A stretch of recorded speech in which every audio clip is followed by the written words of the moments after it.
एक लड़की होती है जो खुशी खुशी अपने ससुराल से अपने मायके जाती है और मायके जाने के बाद में उसी लड़की के साथ में एक दो दिन नहीं, लगातार 4 महीने तक उसके साथ में गैंग रेप होता रहा। और गैंग रेप होने के बाद में जब उस लड़की को चौराहे पर देखा गया, गांव वालों ने देखा, तो किस हालत में कि उसकी आंखों से पट्टी बंधी हुई है और कानों में रुई घुसी हुई है, मुंह में कपड़ा ठुसा हुआ है और हाथ और पैर बंधे हुए हैं। जी हाँ, ये कहानी आज आपको सुनाने जा रहे हैं, आपकी रूह कांप जाएगी। इस कहानी की सच्चाई क्या है? ये कहानी यूपी के मैनपुरी का एक थाना लगता है बिछमा। बिछमा की रहने वाली होती है एक आमना।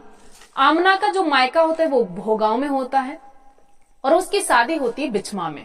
बिछमा में शादी होती है साजिद के साथ में। आमना एक बार अपने पति से कहती है, होली का त्योहार होता है, कि मैं अपनी माँ के पास जाऊंगी। वो अपने पति से कहने के बाद में मायके चली जाती है और मायके में आराम से रहने लगती है। उसकी जो माँ होती है वो खाना बनाने का काम करती है।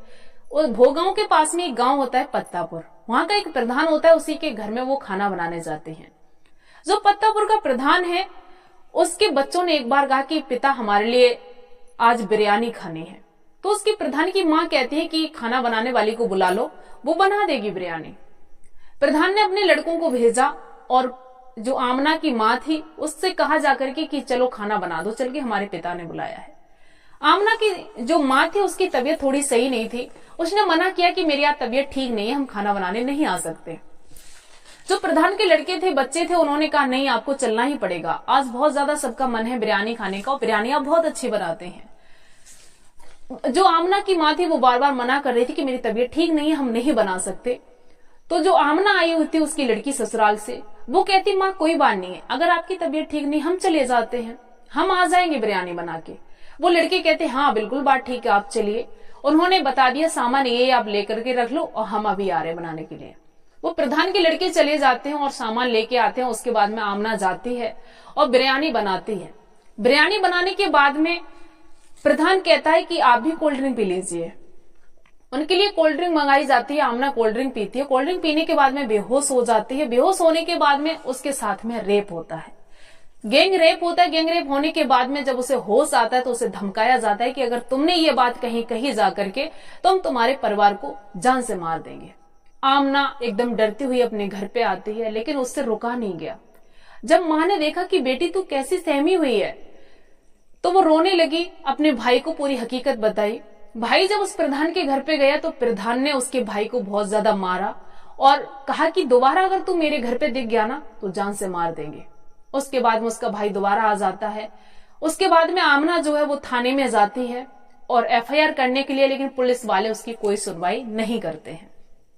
उसके बाद में उसका अपहरण कर लिया जाता है। बताया जाता है कि उसी प्रधान ने उसका अपहरण करवाया। उसके बाद में उसके लिए अपने ही यहाँ पर 4 महीने तक रखा। बताया जाता है कि 4 महीने तक वो उसके लड़के रेप करते रहे।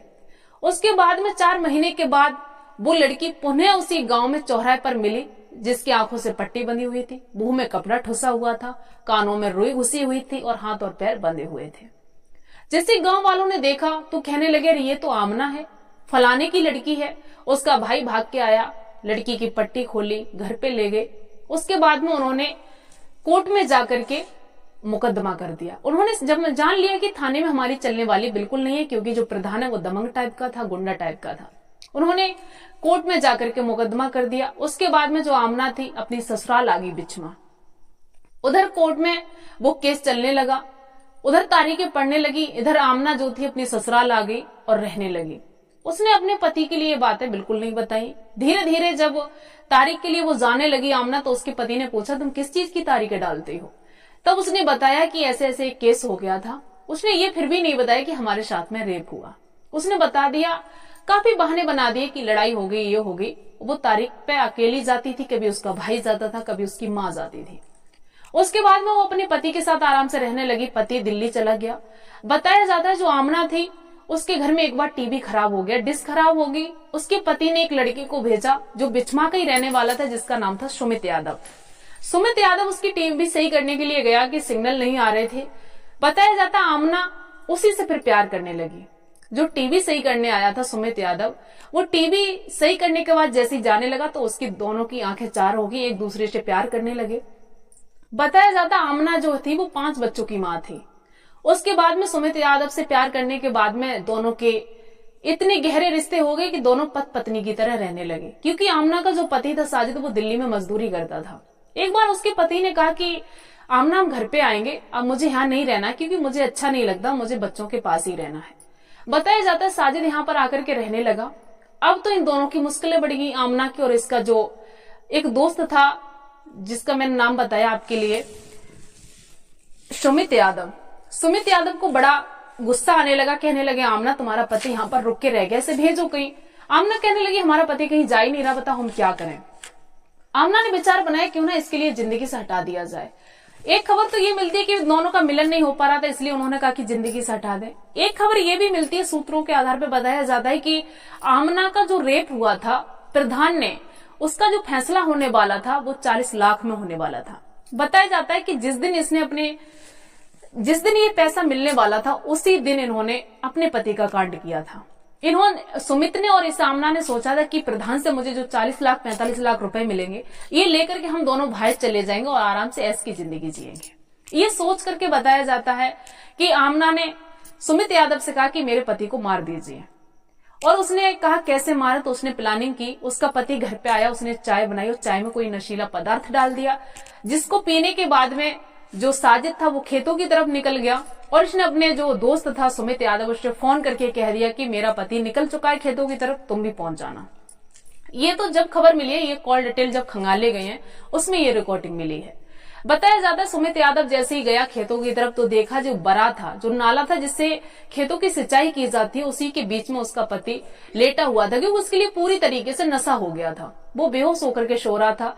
सुमित यादव पहुंच गया। बताया जाता है किसी लोहे की भारी कील से उसने उसके सिर पर प्रहार किया, जिससे वो तुरंत मर गया। उसके बाद में वहां के पास में जो कूड़ा था, जिससे ये गांव में ये जो मक्के का कूड़ा होता है, बाजरे की होते, ये ला करके उसने उसके ऊपर रखे और उसके लिए वहीं पर दफन कर दिया।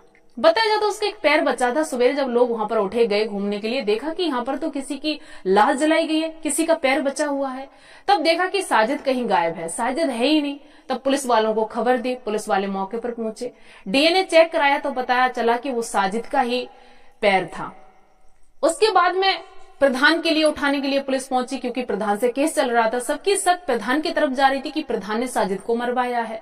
उसके बाद में प्रधान तो अपना घर छोड़ के भाग गया। फिर उसके बाद में इनकी कॉल डिटेल खंगाली गई आमना की, तो पता चला एक नंबर आता है जिसमें सुमित यादव निकला। सुमित यादव से इसकी घंटों घंटों बात चलती थी। इसके जब फोन जब्त किए गए, फोन जब खंगाले गए, तो कॉल डिटेल निकली जो आमना कह रही है सुमित से कि मैंने उसके लिए नशीला पदार्थ दे दिया है, वो खेतों की तरफ गया है, तुम भी चले जाओ। ये जब कॉल डिटेल निकली तब उनके लिए पुलिस ने उठाया। उठाने के बाद में जब पूछताछ की अपने तरीके से, तब उन्होंने सच को कबूला। आमना कहने लगी हाँ, हम ही ने अपने पति को मरवाया। तो इस कहानी को हम आपके लिए इसलिए सुनाया कि आप जहां पर भी रहें सतर्क रहें, सुरक्षित रहें। इस कहानी को सुनाने का उद्देश्य ये नहीं है कि आपकी भावना को ठेस पहुंचाना है, आपके दिल को दुखाना है। मेरी कहानी सुनाने का उद्देश्य केवल ये है, आप किसी पर भी आंख मूंद के भरोसा नहीं करें, चाहे आपकी पत्नी हो, चाहे आपका पति हो, चाहे आपके घर में कोई भी अदरवाइज सदस्य हो। न जाने कौन कब क्या कर दे, पता नहीं किसके इरादों में क्या होता है। और अगर वो साजिद थोड़ा अपनी पत्नी पर शक करता, थोड़ा सतर्क रहता, तो शायद है कि वो हत्या होने से बच जाता। और ये भी बताया जाता है कि अगर उसके लिए इस केस के बारे में पता था कि मेरी पत्नी का रेप हुआ है, तभी अगर वो थोड़ा सतर्क हो जाता, तब भी आज वो जिंदा होता। ये कहानी सुनाने का उद्देश्य किसी की भावना को ठेस पहुंचाना या किसी की दिल को दुखाना नहीं है, बस आपको सचेत करना है। आप जहां पर भी रहें सतर्क रहें, सुरक्षित रहें, अपना ख्याल रखें। जय हिंद, जय भारत।